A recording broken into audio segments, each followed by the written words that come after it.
I think it was a civilization that emerged from shamanism, but did not stay at the hunter-gatherer stage. A lot of archaeologists have said to me, but we don't find any plastic bottles from the Ice Age. That means there was no advanced civilization during the Ice Age. Well, hang on. Maybe an advanced civilization might have decided never to get involved in plastic in the first place. In the intriguing world of ancient mysteries, Graham Hancock's global pyramid connection theory stands out with its bold and controversial propositions.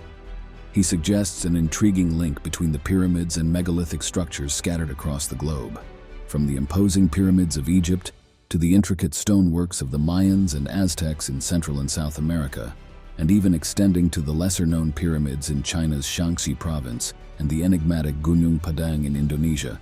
Hancock sees a common thread. He theorizes that either a singular advanced civilization was behind these architectural marvels, or that there was a widespread sharing of knowledge that influenced their construction. The cultural significance of these structures is as varied as their geographical locations. Each civilization, with its unique beliefs and traditions, revered these structures for different reasons. Yet the ubiquity of pyramids as a form of monumental architecture is a fascinating aspect that Hancock highlights. The construction timelines of these structures are equally diverse, spanning from the early dynastic period of Egypt around 2700 BCE to the classical period of the Mesoamerican civilizations, which lasted until around 900 CE. They cultivated powers of the human mind that we dismiss and regard as completely unimportant. Hancock is particularly interested in the engineering techniques used in these structures. The precision in construction is nothing short of remarkable. The Great Pyramid, for instance, is a testament to this precision, with its perfectly aligned stones and joints, often put together without any mortar. This level of accuracy in the stonework, especially considering the era in which these structures were built, is a feat that continues to baffle many. Furthermore, the massive stone blocks used in these constructions, some weighing several tons, indicate a level of architectural knowledge and capability that seems far ahead of its time. What is truly intriguing is the architectural complexity of these structures. Constructed in an era without the technological advancements of the modern world, these pyramids and megaliths raise questions about the level of knowledge and capabilities of ancient builders. Were they simply extraordinarily skilled? Or was there an external influence, perhaps from a now-lost advanced civilization? Now, delving into the idea of an advanced ancient civilization, a concept that veers sharply from the path trodden by mainstream academics. His theory paints a picture of a civilization existing more than 10,000 years ago that was leaps and bounds ahead of its time in fields like astronomy, engineering, and mathematics. This civilization, as Hancock proposes, predates the earliest known societies like Sumer and ancient Egypt, which conventional history places at around 6,000 years ago. At the heart of the theory is the awe-inspiring astronomical precision of ancient structures. Take, for instance, the Great Pyramid of Giza. It's not just a monumental tomb, it's a testament to astronomical alignment, with its sides precisely mirroring the cardinal points. Then there's the Pyramid of Kukulkan at Chichen Itza, known as El Castillo, where during the equinoxes, an interplay of light and shadow conjures the image of a serpent descending its steps, a marvel of ancient engineering and understanding of celestial events. Perhaps one of the most fascinating aspects of the theory is the Orion correlation theory, which he developed alongside Robert Bauval. They propose that the layout of the three pyramids of Giza correlates with the three stars of Orion's belt. This isn't just a coincidental alignment. According to Hancock, it's a deliberate mirror of the heavens, indicative of an advanced astronomical understanding.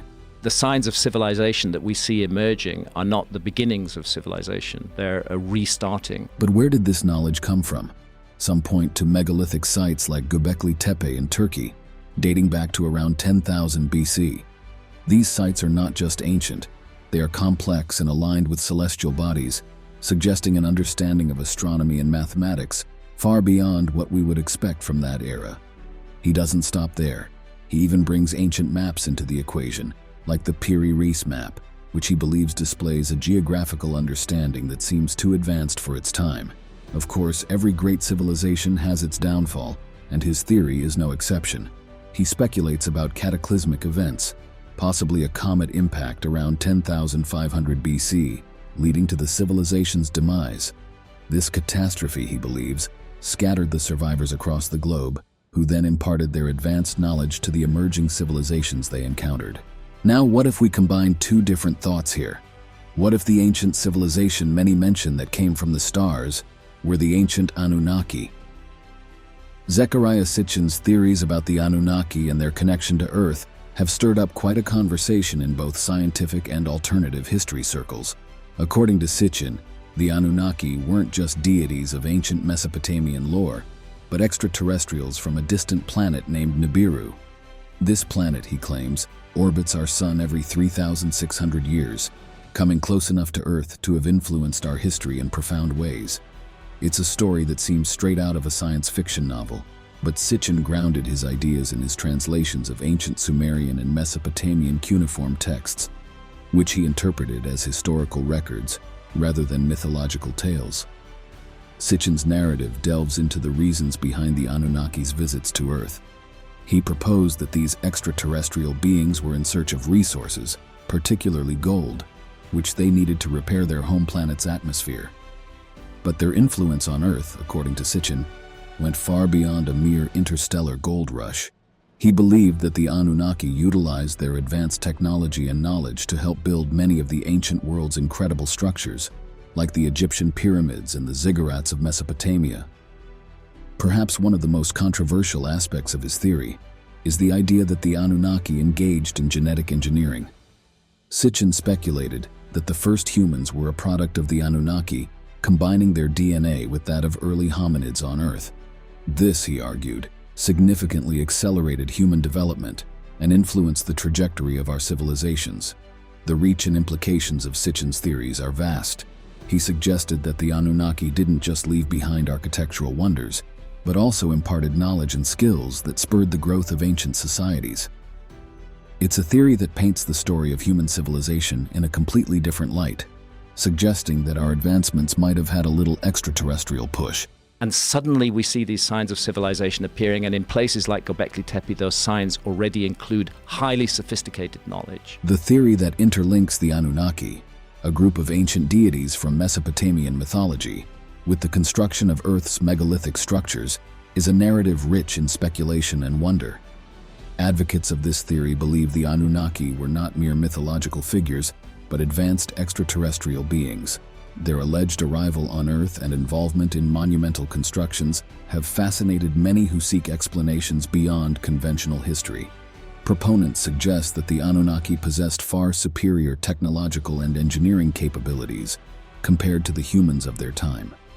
This advanced knowledge, they argue, was instrumental in the construction of various awe-inspiring ancient structures, such as the pyramids of Egypt, the mysterious Stonehenge, the colossal Moai statues of Easter Island, and the towering pyramids of Mesoamerica. The intricate designs, the massive stones used, and the precision of these constructions are often cited as beyond the capabilities of ancient civilizations without external assistance. One striking feature of these ancient structures is their astronomical alignment. For instance, Stonehenge's layout closely aligns with the movements of the sun during solstices and equinoxes. Similarly, many ancient structures across the globe share architectural features despite their geographical distances, hinting, as some believe, at a common source of knowledge or influence. The theory also delves into the timing of the Anunnaki's arrival on Earth. It is often suggested that their arrival coincided with or followed significant cataclysmic events, like great floods or environmental disasters. This timing is seen as strategic, either for the purpose of assisting in Earth's restoration or exploiting its resources in a period of human vulnerability. This aspect of the theory finds resonance in various ancient mythologies, which are replete with tales of gods or celestial beings descending to Earth in times of great need. Some theorists go as far as to interpret these mythological accounts not as allegorical or symbolic stories, but as historical records of actual events, including the arrival and actions of the Anunnaki.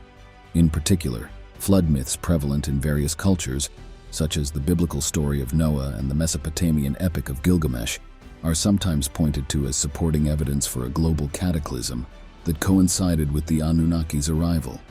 These narratives, they argue, are not just mythical tales, but potentially documentations of real events that were witnessed and recorded by ancient civilizations. While this theory garners interest and has a certain appeal to those fascinated by ancient mysteries and the possibility of extraterrestrial influence, it remains outside the realm of mainstream historical and archaeological discourse. The lack of empirical evidence and the speculative nature of the interpretations involved place this theory in the category of alternative history rather than established fact. Nonetheless, it continues to be a topic of intrigue and discussion among enthusiasts of ancient astronaut theories and alternative historical narratives.